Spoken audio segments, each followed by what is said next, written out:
Hello दोस्त, कैसे हो आप लोग। और आज मैं आपको एक और जीरो स्टॉक के बारे में बताऊंगा जिसके ऊपर जीरो डेट है, मतलब कर्ज जीरो है। क्या है? जीरो कर्ज है।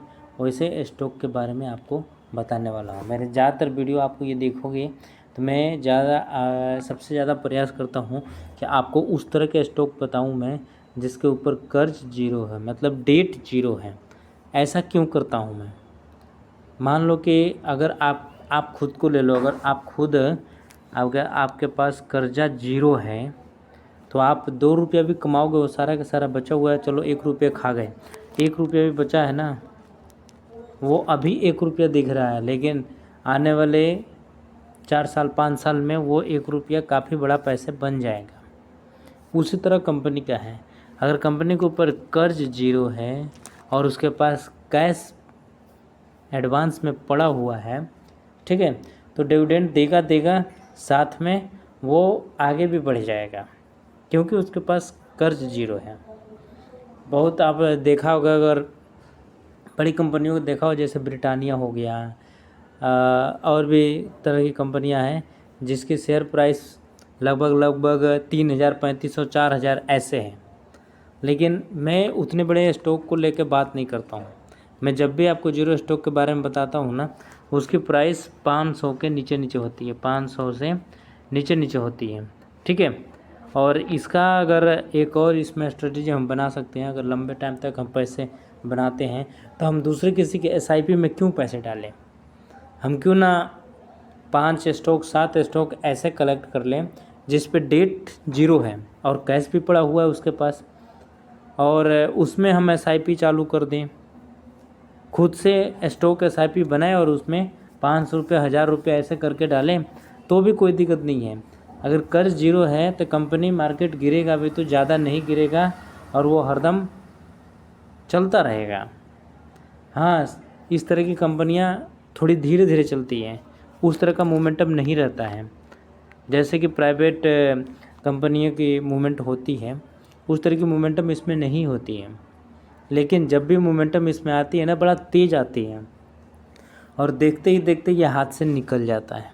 तो वैसा ही स्टॉक एक मैं लेके आया हूँ जिसका नाम है IRCTC।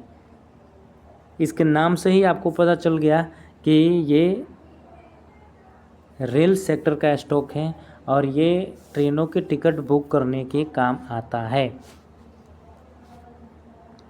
इसका जो भी ट्रेन से सफ़र करते हैं ना, सबको पता है IRCTC के बारे में, सबको पता है। ये कंपनी 2019 में लिस्टेड हुई थी और जब ये लिस्टेड हुई थी तो लिस्टेड प्राइस इसका लगभग 200 से नीचे था। लिस्टिंग होने के कुछ ही दिनों बाद लगभग 2021-22 आते आते ये 1300 के आसपास चल रहा था। यहाँ पे 1300 के आसपास चल रहा था। उसके बाद से इसमें करेक्शन हुआ और करेक्शन होते होते होते होते देखो ये एकदम से ऐसे शिथिल सी पड़ गई है, रुक सी गई है और वही 900-1,000 के बीच में ऊपर नीचे कर रहा है, मतलब मोमेंटम नहीं है। ये लाइन मैंने खींचा है, ये लाइन इसलिए खींचा है, ये मंथली चार्ट है। आप IRCTC का देखोगे तो ये IRCTC का मंथली चार्ट है और मंथली चार्ट में मैंने लाइन खींचा है कि ये क्या कर रहा है, इस लाइन को सपोर्ट लेके आगे की तरफ बढ़ रहा है, मतलब एकदम धीरा अप ट्रेंड में चल रहा है।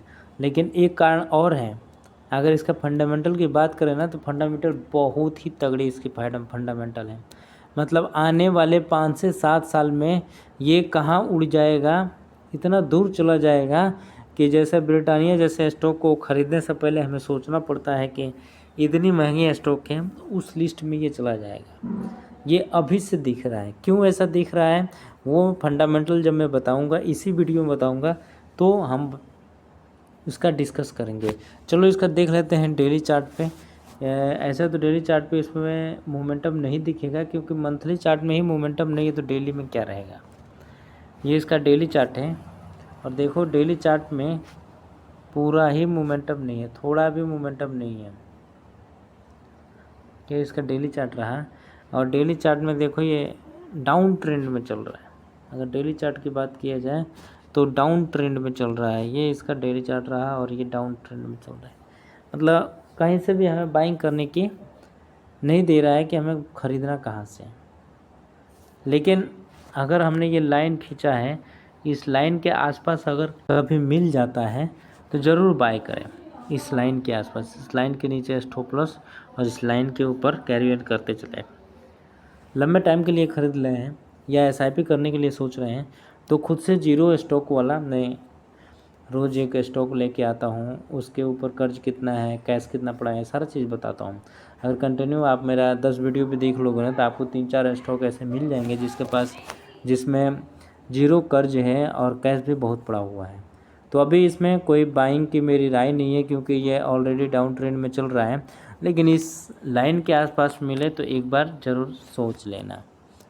अब फंडामेंटल देखते हैं। ये अब फंडामेंटल देख रहे हैं, Indian railway catering and tourism corporation limited, इसका पूरा नाम है IRCTC।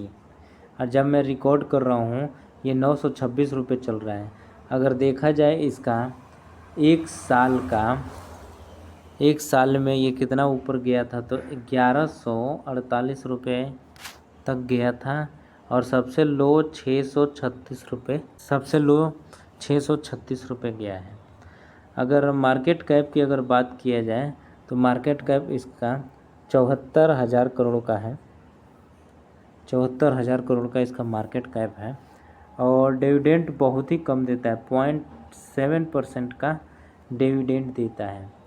लेकिन अगर कर्ज के ऊपर बात की जाए, कंपनी के ऊपर कर्जा कितना है तो कंपनी के ऊपर कर्ज है जीरो। कंपनी के ऊपर कर्ज है जीरो और कैश कितना पड़ा हुआ है, कैश इसके पास पड़ा हुआ है 2262 करोड़ रुपये कैश पड़ा हुआ है। मतलब कैश भी ज़्यादा पड़ा हुआ है, इसके हिसाब से डिविडेंड तो दे नहीं रहा है, कैश बचा कर रखा हुआ है। यही रीज़न है कि प्रोमोटर होल्डिंग इसमें 62% प्रोमोटर होल्डिंग है, यही रीज़न है। दूसरा रीज़न क्या है, क्यों मुझे बढ़िया लग रहा है, इसका सेल्स ग्रोथ देखो एक लगभग 21% का है और प्रॉफिट ग्रोथ देखो लगभग 11% का प्रॉफिट ग्रोथ है। ROE और ROC दोनों ही हाई है, मतलब एकदम बढ़िया कंपनी है। इसके बाद से भी नहीं चल रहा है, मतलब जब भी इसमें मोमेंटम आएगा बहुत ही तेज़ आएगा और एकदम से ही भाग जाएगा। मुझे आशा है कि मेरे वीडियो से आप काफ़ी चीज़ें सीख रहे हो। अगर आपके पोर्टफोलियो में भी इस तरह के स्टॉक है जो कोई मोमेंटम नहीं दे रहे हैं, आपको हरदम लॉस होता चला जा रहा है एकदम से, तो आप मुझे कमेंट कर दें स्टॉक का नाम, मैं उसका सारा एनालिसिस करके आपको वीडियो के थ्रू बता दूंगा कि ये स्टॉक आपको फ्यूचर में आगे बढ़ेगा या नहीं बढ़ेगा। तो मिलते हैं हम नेक्स्ट एपिसोड में, तब तक के लिए थैंक यू।